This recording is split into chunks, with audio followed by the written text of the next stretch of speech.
This we said of Pinchas. Moshe Rabbeinu turns to Kadosh Baruch Hu, asking him to appoint an appropriate successor for him. And he refers to HaKadosh Baruch Hu not as the Elokei HaShemayim or Elokei HaAretz, but rather, Yifkod Adonai Elokei HaRuchos L'chol Basar.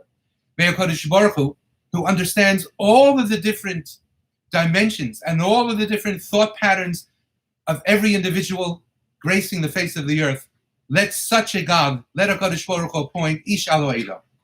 Says Rashi, Moshe Rabbeinu purposefully said to Kadosh Baruch Hu, only you have an appreciation for all of the differences between human beings, for all of their vantage points, for all of their agendas. And no two are the same. Therefore, Menei Alei Manig, please appoint an appropriate leader in my place, who can indeed shoulder the burden of each and every individual in accordance where he's coming from. Kadosh Baruch Hu responds to Moshe Rabbeinu, okay, I've got the man. Take Yoshua ben Nun. He is such an individual. And place your hand upon him. And indeed you are to place your hand upon him and to stand him before the entity, the congregation of Klal Yisrael, standing before Elazar HaKohen, the Kohen Gadol, and make certain that they understand that you chose him during the course of your lifetime. Not that he was chosen as some kind of a substitute after your demise, but rather during the course of your lifetime, you felt that he was an appropriate successor. Moshe Rabbeinu indeed takes Yoshua. He does just that, but he does deviate somewhat from HaKadosh Baruch Hu's command. Because whereas God had instructed Moshe Rabbeinu, V'samachta es yodcha alav, that he was to take his hand and place his hand upon Yoshua, the Pasuk tells us, Vayismoch es yodav alav, vayetzaveo kasher dibar Adonai b'yad Moshe. That Moshe Rabbeinu took not his hand, but both hands, his two hands, and he placed them atop Yoshua's head, presumably, and indeed, he commanded him to be his successor in the presence of Klal Yisrael. Why, in fact, did Moshe Rabbeinu choose to use two hands instead of one?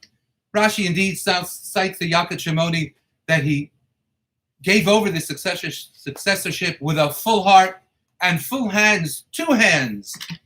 He created a scenario in which Klal Yisrael would realize that Yoshua was given over the effective stamp of approval by Moshe Rabbeinu, Moli v'Gadish, overflowing. Not that it was a b'di'evet, not that it was a scenario in which Moshe was forced to give over and to choose a successor, and he was doing so. But perhaps there is another reason, and that is the Gemara in Sota. The Gemara in Sota tells us in the name of Reb Shimon ben Elazar, Yetzer tina v'isha tehei smol docha v'yamin mekareves. There are times in life, for example, at Tino, there are times when we have to instruct a child that he or she has acted incorrectly or failed to act correctly. And in doing so, we are forever to be mindful of the fact that we never want the child to take the statement of rebuke as a message of criticism so much as a message of love, concern, compassion, and care by the parent, that the child know and understand how to go forward in life acting appropriately.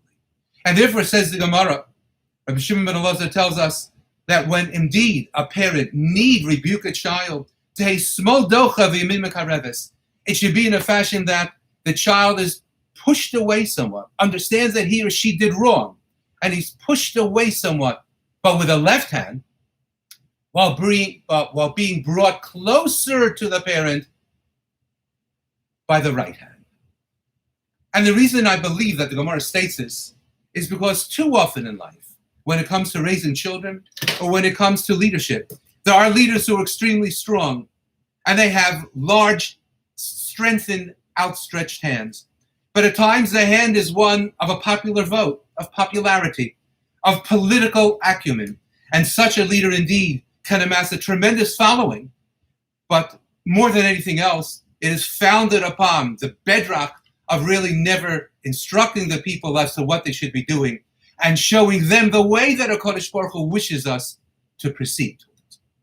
And there are other leaders of Klal Yisrael who indeed will set forth an outstretched hand with great strength and great might and great leadership, but it will be such a strong hand that it will effectively create a sense of fright and a sense of smallness, a sense of exclusion to many members of Klal Yisrael.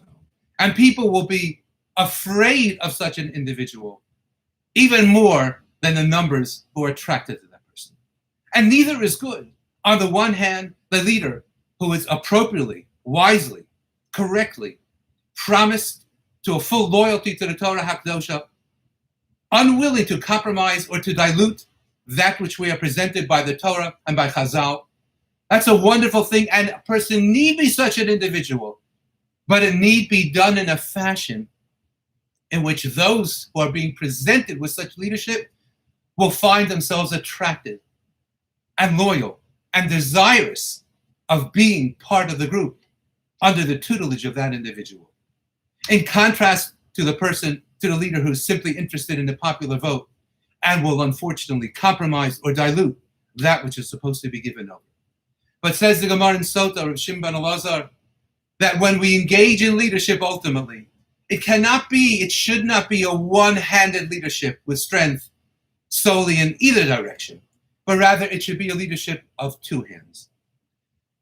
Dochek b'smol, pushing at times when it is necessary, critically necessary. The leader need be ready to push away and to rebuke, albeit with a left hand, dochek b'smol, or makarev b'yamin, while simultaneously drawing forth that individual or that audience of people with the right hand, which is even stronger than the left. And I don't remember where I saw it, but years ago I saw a beautiful insight into this, that when you take an individual standing before you and you push and you place your left hand upon his right shoulder, and you push with your left and you place your right hand upon his left shoulder, and while you're pushing away with your left, you're bringing closer with your right, then you know what happens? You get to turn the person around in the direction, hopefully, that you wish him or her to go. That's leadership. That's two-handed leadership. And that's the leadership that Moshe Rabbeinu wished to give over to his Talmud Mufak, to his protege, Yoshua ben Nun. Have a wonderful Shabbos.